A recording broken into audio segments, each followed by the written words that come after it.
Scott Dikkers is the founder of The Onion and the #1 New York Times bestselling author of more than 30 books, including How to Write Funny.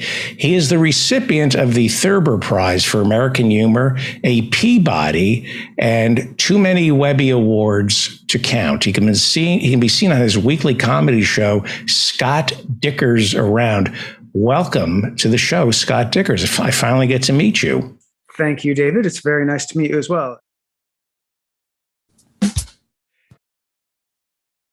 I love your voice. I've listened to your show in the past. I've never seen it, but I've listened to it. And you have a voice like, the best way I can describe it is a sane Mark Levin. Thank you. A sane Mark Levin. I'll take that as a compliment. I need compliments today. The Onion, The Onion, The Onion, The Onion, The Onion. Yeah. Now, in my lifetime, there have been 4 seminal magazines that shaped a generation of comedy writers. Mad Magazine. Yes. National Lampoon. Yes. Spy Magazine. Yes. And The Onion. And The Onion. Yeah, great. And why is I feel so honored to be in that company. You can't even imagine, because I grew up on Mad and I worshipped Spy. I came to the Lampoon late, but I see the genius in it now. So yeah, to even be mentioned in the same breath as those publications is great. The difference is The Onion never ran out of steam. It keeps going. It keeps going. Gets better and better. Mad Magazine was always great, but you outgrew it. It was although I was always, when my kids got it, I would like, oh, this is pretty good. National Lampoon ran out of steam. Yeah. Spy reinvented. Spy was the candle that burned so brightly and only half as long as Roy Bagley. So let's start, if you don't mind. And I'd love you to keep coming back because you write so well about something that's really important. But let's talk about The Onion. Where was The Onion founded? Who founded it? It used to be, it was a flyer for a pizza joint? You're very close. Yeah, it actually started as a 17 by 11 sheet of paper with a calendar on it. And it had cartoons and ads around the border, the rim. And a cartoonist friend of mine, James Sturm, and this guy, Tim Keck, made like $200 each on this thing. And Tim came from a newspaper family, and he partnered with this guy named Chris Johnson after creating that 11 by 17 sheet of paper. What year are we talking about? This is 1988. 1988. He came to me and he was going to have me do my cartoons around there because I had. What city are we talking about? This is Madison, Wisconsin. Right. Okay. And these are all University of Wisconsin dropouts that we're talking about. I think every single person that I've mentioned dropped out of school there. And so Tim had the idea that, well, we should just do a weekly newspaper. And Tim and Chris were the official founders and owners. They wanted me involved. So I became involved from issue 1, drawing a bunch of different comic strips, coming up with ideas. And then after 1 year of, making our printing costs every month by selling local advertising, they sold it to me and went off to Brazil. And later on, they went off to found other newspapers. Tim founded The Stranger in Seattle, and Chris went on to found the Weekly Alibi in New Mexico, Albuquerque. But I was sitting there, owner, editor of this new 1-year-old newspaper, and was tasked with filling all the pages, building a staff, and that was it. I had a business partner who sold the ads and dealt with the money. My job was to try to make it funny. So it was a lot like a rock band, I guess you could say, because it was very organic, the way that people in town who I knew, who I thought were kind of funny, I would go and I would solicit them. This guy, Todd Hansen, worked at the grocery store and would crack up customers in line. And then he washed dishes at another restaurant. He'd always move job to job. You could never find him. but everybody knew he's one of the funniest people in town. He'd been in this Arc Improv theater troupe where Chris Farley started, where Brian Stack was, and Joan Cusack was in that. And he was a brilliant performer, but he was also just a brilliant comic mind. One example, there are a few other people like that. Richard Dahm was a guy in the dorms who came I to know us. Richard Dahm. Yeah. He came to us with a submission of an article in year 2, and it was pretty funny. So I was like, okay, you're hired. Let's see what you can do. And then that's how it sort of snowballed as people joined on, and you develop this team and you develop this kind of group voice. And it all started with the fact that we had to print on newsprint because that was the cheapest way to print. We wanted to be. There was no internet back then, right? No internet. You know, I was inspired by National Lampoon and Mad and of course Spy to do a beautiful full color magazine. That's how humor was typically delivered in print in those days, periodical humor. But we couldn't afford that. So because it was a newspaper, it became a newspaper parody. And so we would put funny, fake front page stories on the paper, fake news stories. We'd make up silly characters. And it took us a few years to kind of figure out what our voice was and to really home in on that AP style parody of being really straight and just delivering news. But then that was just a vehicle for delivering anything we wanted to talk about. Parameters and limits are the best thing in comedy. When you basically want to joke about whatever's on your mind, if you have a really strict format, there's nothing better than that because you know kind of where to start, how it's shaped, what it looks like, and then you just plug in your subtext and you're good to go. And so about 8 years in, maybe 7 or 8, yeah, the internet was this new thing that came along, and we were already doing all this writing for this weekly newspaper. It was doing pretty well. You know, we were starting to make a little more money selling ads and distributing the newspaper to other cities besides Madison. We started distributing in Boulder, Colorado, and Chicago and Milwaukee. You know, it's very humble little expansion. And then one of our tech guys was like, oh, you should do a website. And I'm like, what's a website? And he said, well, just let me handle it. I'll take all the stuff and I'll put it on a website.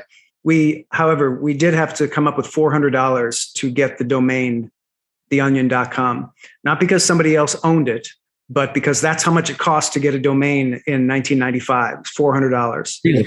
Really? And my business partner didn't want to do it. He's like, what the hell is this internet website? He couldn't justify the expense. Eventually convinced him to do it, and we went online. And then suddenly our potential audience increased by like 1 billion fold. And that really helped us. Our print still remained like our main thing for the next maybe 10 or 15 years. The internet was really just an afterthought. It was only until the mid 20-teens that we started actually thinking of the internet as the first and foremost of the Onion mediums, you know. But that's the story in a nutshell of how it all came to be. Yeah, I'd like to live there for a couple of minutes because to me it's fascinating.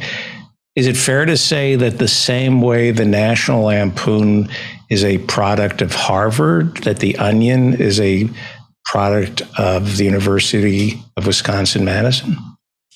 Yes, it's perhaps more broadly a product of the Midwest and people who did not grow up in elite, blue blood, well-educated families or people with connections. You know, everyone who was on staff at the Onion was the son of a farmer or a local Midwestern small town shopkeep, preachers.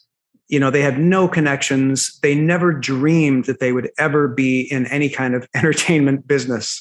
So, but they were smart and funny, and they really had an axe to grind. So to have this soapbox was really powerful for them. They really had a lot to say, and they didn't care what people on the coasts thought.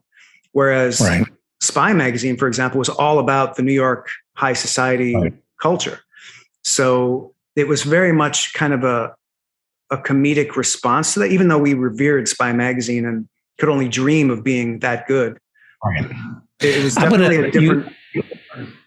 There's a word.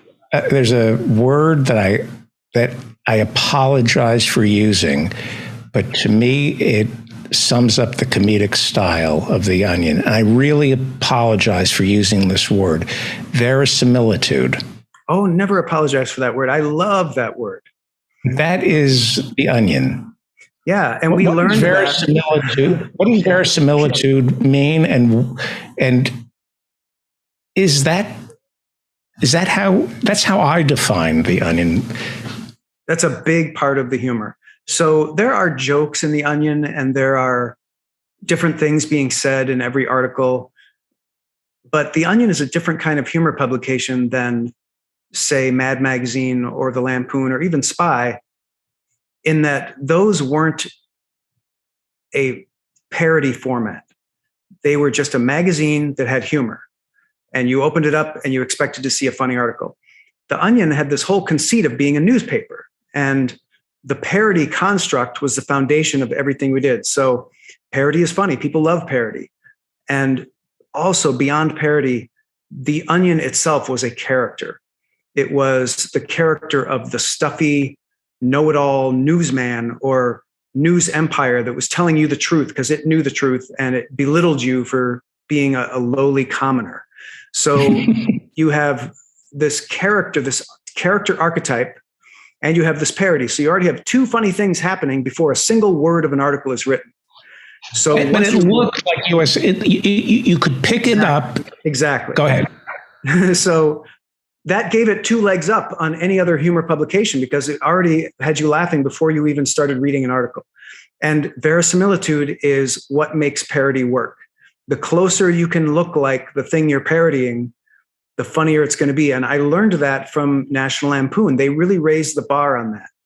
Before them, and even after them, some people still did it kind of the half-assed way where you're kind of sort of pretending to look like the thing you're parodying. SNL does this all the time when they parody a movie or a TV show.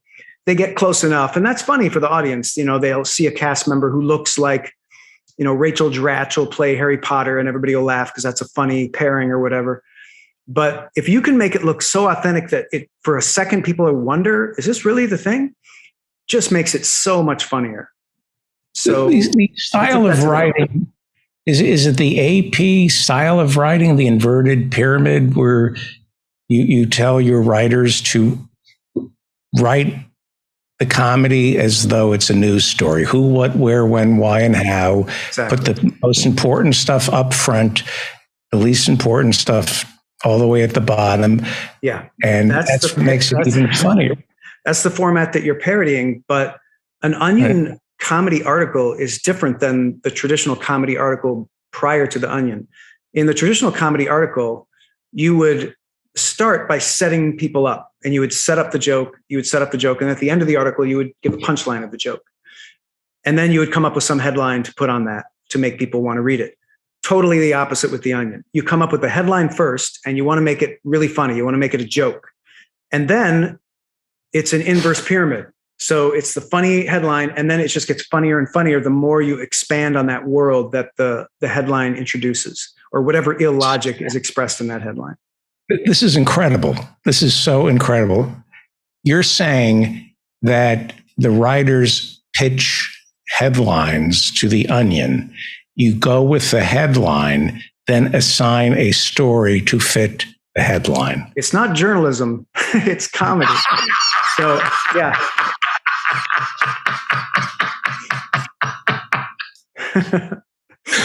Yeah. So you say that comedy is great when there's a puzzle, when there are limits and parameters. Absolutely. And so it is conceivable that one person could pitch a headline, somebody else will write the story associated with the headline. We always would figure, you come up with a bunch of headlines, you pick the funniest ones.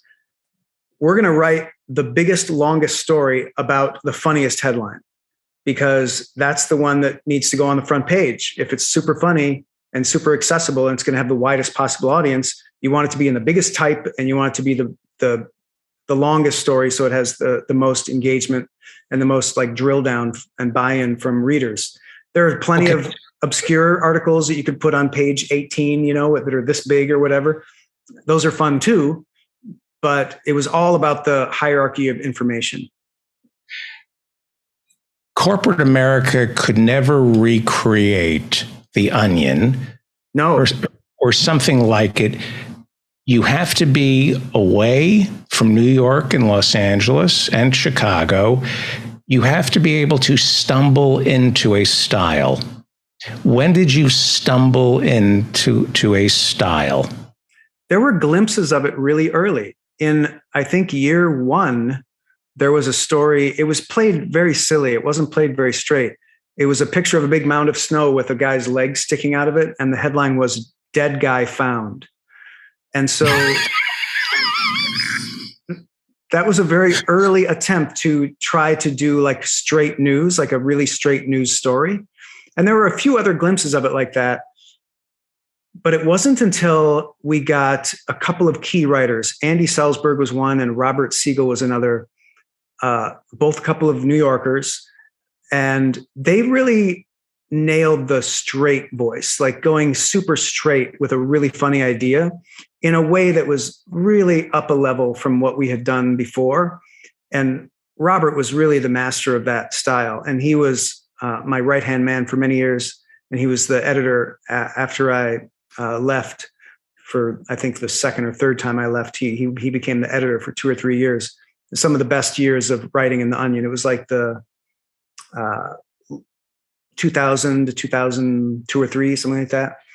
And he did the 9/11 issue, which is a classic issue. And yeah, that's how we did it. Right. So I've heard the the Harvard Lampoon, they have a castle, and Yes. it was all about the hang. Whatever. I don't want to say anything about the Harvard Lampoon. I love those kids, and I visited the castle, and I am just astonished that they can get anything done, because they get in that castle and they hang out and they drink and they play games. I don't know when they ever write or work, Right. but they do it. Somehow they do it. What was the hang like at The Onion? What was your office like? Did you have an office? Was it in a house? What did it look like? Yeah, for the first year, it was in a dorm and then an off-campus like rental unit. And then year 2, it was in a basement office. And then we moved into like a 5th floor office that had like several offices. That was in the early to mid 90s. That's when we really felt like we had arrived. I had an office, but I shared my office with the graphics editor and the graphics editor's assistant. So there were 3 people in a really small office. And the hang was, there were sort of 2 different cultures. The writers could afford to kind of be goofy and silly. And there were so many antics and zany like pranks and like totally inappropriate office behavior happening within the ranks of the writers. And they kind of had their room, and it was a mess, and it kind of smelled like a barn. And you would go in there and you would do the brainstorming meetings and the writer meetings in there. But then I would go back to my office to actually do the work. Like you'd have to rewrite a lot of stories. They wouldn't come in good shape or whatever. That really changed when we moved to New York, and we had our Soho office in a loft that looked like a real office for a real company. Then writers started delivering news stories that were in pretty good shape, and it really wouldn't take that much work to fix them or edit them or punch them up. Because once we got there, we started getting people with a little bit more comedy experience. I never liked to hire anyone with too much comedy experience. I always wanted the blank slate. But we would hire people who were ambitious and who went to NYU or Columbia or interned at one of the late night talk shows. And so they were much more hardworking than some of these kind of Midwestern schlubs like me who kind of fell into this. And so the culture became a little different then, but still the writer culture was very much goofy and silly and a lot of joking around. At the end of the day, there was always like a handful of people, the editor, head writer, graphics people, who actually had to do the work, the really time-consuming work of fixing up the stories, getting them in good shape, proofing them, finalizing all the graphics and all the work. The writers really had it good. They could just turn in kind of a crappy draft sometimes and then spend the rest of the week goofing around, Right. Will you come back? We've been talking with Scott Dikkers. He is the founder of The Onion, and he is the number one New York Times best-selling author of over 30 books, including How to Write Funny. He's the recipient of the Thurber Prize for American Humor, as well as a Peabody and too many Webby Awards to count. And you can see him on his weekly comedy show, Scott Dikkers Around. How do we watch you dicker around? That's everywhere. We have a question hang on, we have a question from Dr. Philip Hirschenfeld. Hi, nice to meet you. Was your story, did you put around the story of the movement to make cows wear brassieres? Was that the story? Was not my movement. No, I did not do that. I will tell you about that in a second.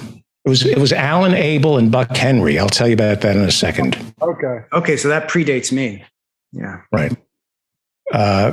Let's do this.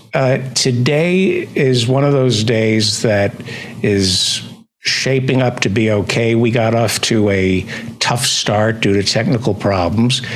I'd love to have you come back more often. And you're very generous in your writing because you teach people how to be funny. Yeah, and that's been a really fun thing to do. And you're a great writer, obviously, and a great teacher. Everybody should go buy your latest book, How to Write Funny. Go to howtowritefunny.com. Please support this man. Yeah, there's a lot of free resources there if anybody wants to learn how to do comedy. Yeah. Will you come back, please? I would be pleased to. Yeah, absolutely. Now, should I mention that there is a certain evil empire where a lot of your books are on a certain reading device where you can? Some of my books does that help or hurt you if I mention? No, it's totally fine. I wish I didn't have to be associated with that evil empire, but they make it impossible not to be. So a lot of my books are exclusive to Amazon. Some of them aren't, Right. But here's the thing. Amazon is so smart because if you do your book through them, they'll sell it on the other retailers, but then they take a little cut. This is why they're a monopoly, because they make it so attractive to authors. They're paying 10 times what a publisher would pay in terms of royalties. It's just like, it's a no-brainer for authors to do that. So it's unfortunate, but that's the reality. Right. Scott Dikkers, please go to howtowritefunny.com. I promise you'll learn how to write funny. You're getting it from the source, The Onion. There's nothing better than The Onion. Thank you, David, for saying that's very nice of you. It's a fact. I mean, it's just there's nothing funnier than The Onion. Period. And they're consistent. When you come back, I want to find out why it never went bad, as opposed to everything else. Thank you, Scott. Thank you for having me. My pleasure. Thank you for doing this. Please come back.